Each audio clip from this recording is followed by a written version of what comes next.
Good morning, students. How are you? This is the 11th video of the chapter Print Culture and the Modern World. And in today's video, we are going to discuss a subtopic that is print and poor people. And in this topic, we'll discuss that how printed materials or books became popular among the poor segment of society. After that, we'll try to find out that how the subjects matter were taken in different books of that time. How the subject matter that was related to atrocities of the backward classes, it was introduced through books. And after that, we'll discuss that how the issue of social discrimination was raised through the books. So here we'll discuss about the print and poor people. Now, we'll have to understand the one fact that in India, the society was fully conservative in starting of 19th century. And even after that, the situation remained the same. The people were not going to change their mindset. So at that time, to write something against the society was really very challenging. But many writers accepted this challenge and they wrote about such problems, such challenges through their writing, through their piece of writing. And this is how the print targeted the poor segment of society or the poor people. The first point is here that cheap books brought to market and it attracted the common poor person. Because now books were available in the market, it was very easy for poor segment of society to purchase the book because it was available in the local market. Like if today we are going to purchase any type of vegetable, in the same way at the time books were published, books were available and books were available at the cheaper cost. That was the first thing. The book was available at the cheaper cost so that it could become affordable for the poor segment of society. So that is why it became very popular among the poor class. Thereafter, libraries. Now what was the specific role of library? Here you have to understand that libraries were mainly concentrated in towns and city area. And those who were very rich, they felt proud in opening up libraries for the different segments of society.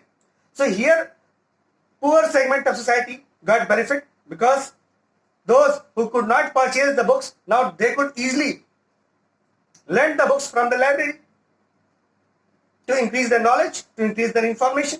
So this is how libraries help them a lot to increase their knowledge as well as to gain information about the outer world, about the different subjects like economics, mathematics, social science. So this is how the poor segment of society got enriched with the help of libraries. Their knowledge enhanced, their level of understanding increased, and they were able to discuss many subjects in great detail with the help of books only. That was made available by the libraries. One more thing I would like to add here, that the most important problem of that time was the social discrimination. The discrimination that was based on the caste, the discrimination that was based on the class. So the caste and class division was there, caste and class both division was there, and it created much problem in the Indian society. So this type of problem was also raised through printed material. Many writers like Jyotiba Phule, they wrote their books in the Gulamgiri and he tried to show the social discrimination that was going at the time in Indian society. It told clearly that this is the problem and how it would be solved. So through the books, people came to know about the real problems that the people were facing. And the books also gave them solution. So problem was also there and solution was also there. So both the aspects were included here. So in the social discrimination, we can easily understand that the subject matter of the book was the social discrimination. So before that, many stories, many folk stories Many fairy tales were written, essays were written through the help of books, or they were the subject matter of the book. But now the social discrimination became the subject matter of the book, and it gained popularity also after some time. Here I would like to add one more name, Kashi Baba, and he wrote the book Chote aur Bade Ka Sawal, and he told clearly he was in fact a mill worker, and when he was a mill worker, he saw that many problems were there among different class. Upper class was not ready to accept the lower class. Similarly, lower class was not getting any benefit from the upper class. So conflict was there, class conflict was there. So he tried his level best through his writing to show the class conflict and caste conflict also.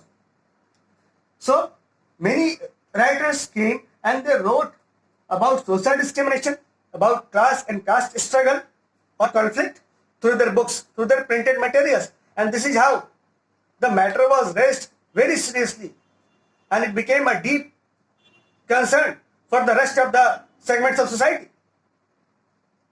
We all know that Raja Ram Mohan Roy, he put his great effort in removing the problems of India.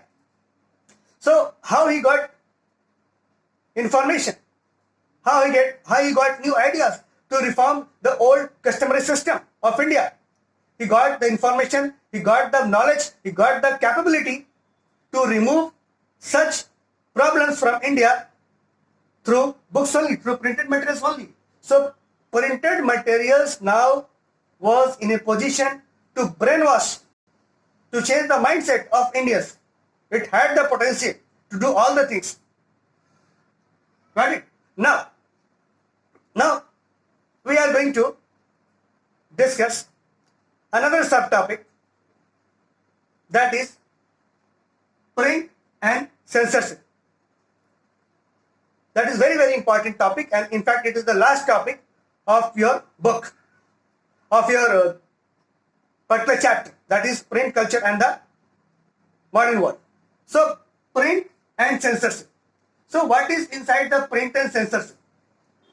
You have to understand that when the Britishers came, they came with various technology, and mechanical print was one of them.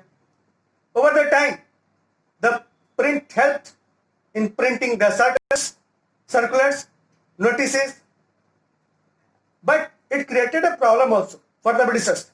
We already discussed about the Bengal Gazette, the weekly magazine that was published by James August Hickey, and it created a lot of trouble for the Britishers. So over the time, print also challenged the British rule. It created problems for the Britishers, and Britishers decided to curb the vernacular press or the vernacular or local press. Initially, many Governor General came and they tried to curb, they tried to repress the Indian press, but they could not become very successful. Lord Macaulay, he came and he liberated the censorship that was already imposed on the press. So that is why he is termed as the liberator of the press in Indian history.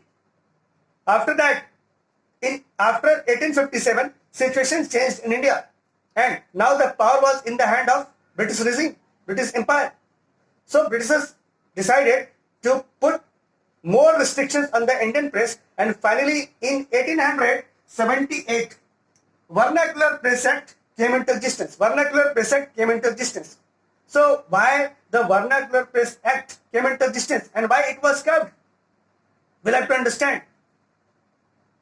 Whatever the Britishers were doing, they were doing by making the law. So when local newspapers started